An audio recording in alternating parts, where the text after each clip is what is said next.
7:18 de la mañana, nosotros continuamos con más de Primera Página y a esta hora nos corresponde darle la bienvenida a nuestro segundo invitado, él es Felipe Mujica, secretario general del partido Movimiento al Socialismo. Muchísimas gracias por acompañarnos. Buenos días, ¿cómo estás tú?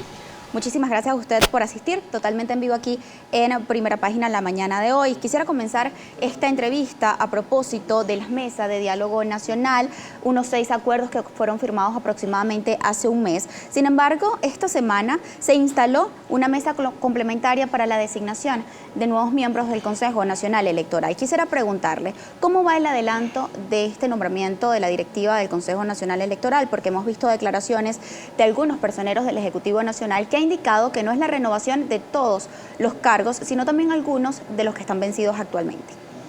Tú sabes que vamos a tratar de contextualizar de qué manera se llegan a estas cosas de las mesas y cómo se produce ese escenario de diálogo que lo hemos señalado ya. La mesa, que hemos llamado la Mesa Nacional, la mesa que está actuando en Venezuela, se produce como una respuesta ante la forma en que se cerraron todas las puertas en materia del diálogo, una vez que tanto el gobierno como la parte de la oposición que representa a Guaidó deciden no seguir conversando en Noruega. Ahí ante ese hecho, las 5 organizaciones políticas y el gobierno, bueno, se abre la puerta, se abre otra puerta para continuar manteniendo el diálogo y teniendo la posibilidad de que el país no se quede mirando para el techo frente a la circunstancia de no tener ningún escenario que permita dialogar. Dentro de ese esquema, bueno, están esas mesas, están los acuerdos que tú has señalado, y está una mesa sumamente importante, que es la mesa de los acuerdos electorales. La mesa se está instalando apenas. Hablamos ya de la mesa acordada. Hoy hay una reunión al mediodía donde se van a revisar quiénes son las personas postuladas inicialmente para integrar esa mesa. Y esa mesa comenzará su labor seguramente a partir de este fin de semana o el día lunes. ¿Cuál es la idea? Que se vaya revisando de qué manera en el tiempo más breve posible nosotros logramos resolver el problema del nuevo Consejo Nacional Electoral. Allí vienen todo eso que tú estás señalando. Hay quienes dicen, por ejemplo, no sé por qué lo dicen de esa forma, que solamente se va a elegir los que tienen vencido su periodo vencido. Hay quienes pensamos que debemos disponernos a ver eso de manera política y no simplemente de manera normativa.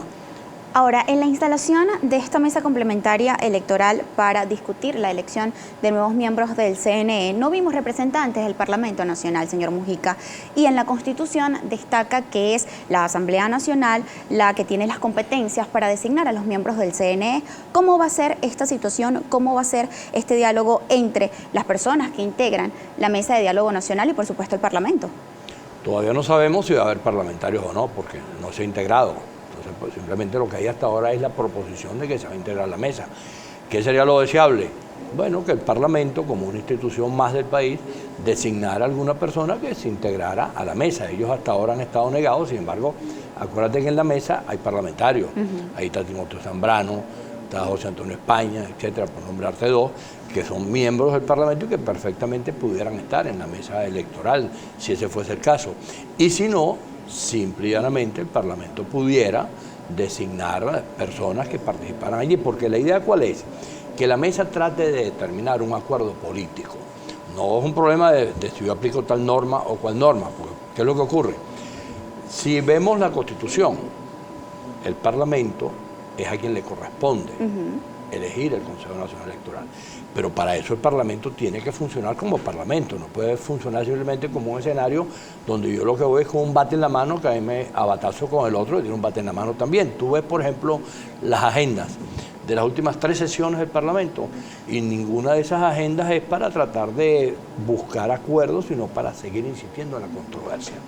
El CNE es un escenario, su elección, de acuerdos políticos.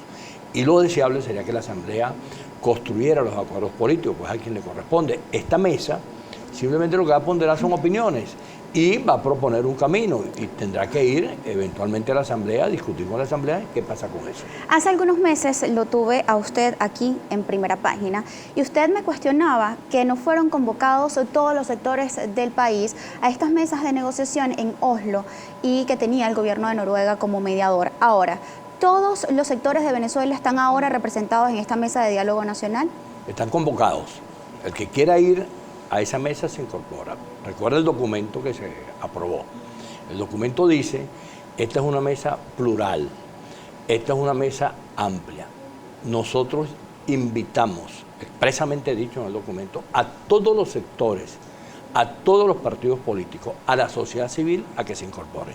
Nosotros hemos dicho públicamente, hace 2 días cuando se dio la rueda de prensa, expresamente le volví a decir a Guaidó, esta creo que es la 10ª vez, en que le dije, mira Guaidó, incorpórate, participa. En otras oportunidades le dije, ¿por qué no convocas a todos los sectores de oposición?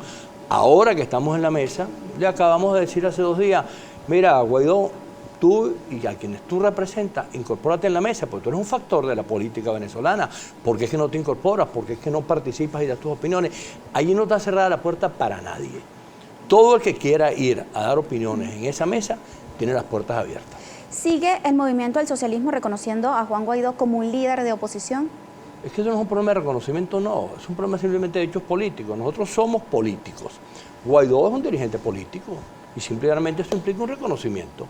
Igual que Maduro es un dirigente político, implica un reconocimiento. Igual que tenemos, como conversábamos ahora, tenemos 2 asambleas, tenemos dos tribunales supremos, tenemos 2 presidentes, supuestamente. Este es un país que está enloquecido desde ese punto de vista. Usted pones a revisar la historia de la humanidad y difícilmente te vas a conseguir con un escenario político donde tú tienes una cantidad de hechos de fuerza. Guaidó es un hecho de fuerza, Maduro es un hecho de fuerza, la Constituyente es un hecho de fuerza, la Asamblea Nacional es un hecho de fuerza. Ese país que tenemos es el que precisamente hay la obligación de los venezolanos, entre venezolanos, no buscando sectores fuera del país para que acordemos, los sectores fuera del país para que nos ayuden, no para que nos den las soluciones. Las soluciones tienen que ser en Venezuela. Bueno, ese país es el que tenemos que organizar. Ustedes indican que el extremismo es malo entre parte y parte, tanto de la oposición como del gobierno. Pero ahora, ustedes están sentados con el Ejecutivo Nacional, que en reiteradas oportunidades en cadenas nacionales han indicado que la oposición venezolana no va a volver a pisar Miraflores, que ni por votos ni con balas, y que nunca van a volver al mando de nuestro país. ¿Cómo entonces creen ustedes que va a tener un resultado concreto? Quizás estas mesas de diálogo nacional sí están algunos partidos de oposición que aseguran son minoría dentro del Parlamento y el Ejecutivo Nacional que en reiteradas oportunidades ha tenido ese discurso. Tú sabes que hay un viejo refrán venezolano que dice que deseos no empreñan. El gobierno puede decir lo que le dé la gana sobre eso, si regresa o no regresa a la oposición. Quien decide, cuando estamos hablando de la oposición, recuerda que aquí el MAS representa una opinión de la oposición. Hay otros sectores que representan otra opinión. Está el caso de COPEI o de Soluciones o de otros partidos políticos, Avanzada, etcétera, que están allí, que tienen distintas opiniones políticas sobre Cambiemos, sobre el tema político venezolano. Entonces, que el gobierno diga eso, bueno, eso es su opinión política. Ahora, que eso sea lo que vaya a pasar en Venezuela, eso dependerá de las cosas que vayan ocurriendo. Si nosotros logramos en Venezuela reinstitucionalizar la confrontación política, darle las características de la alternabilidad, de ejercerla democráticamente, que los venezolanos podamos ir a las elecciones con todos nuestros derechos, que es la pelea que se está dando en este momento, en Venezuela cualquier cosa puede pasar, porque ¿qué es lo que ocurre? Todas las encuestas dicen que Maduro está en absoluta minoría y que hay un sector mayoritario del país que cree que hay que darle una conducción distinta. ¿De qué depende eso? ¿De Maduro o de los sectores democráticos? Depende de los sectores democráticos. Si no hay acuerdo de sectores democráticos, entonces una minoría puede seguir diciendo lo que tú has señalado. No permitiremos que regresen, pero eso no es porque ellos quieran, eso es porque seguramente hay una responsabilidad en la falta de planificación. ¿Han evaluado dentro de las mesas de diálogo nacional la posibilidad de adelantar unas elecciones presidenciales? ¿Qué gana el venezolano quizás eligiendo las parlamentarias? ¿En qué cambiaría la calidad de vida? ¿La mejoraría o la empeoraría? Eso lo vamos a discutir en la próxima parte, cuando son las 7:28 de la mañana. Una pausa y en breve continuamos con más.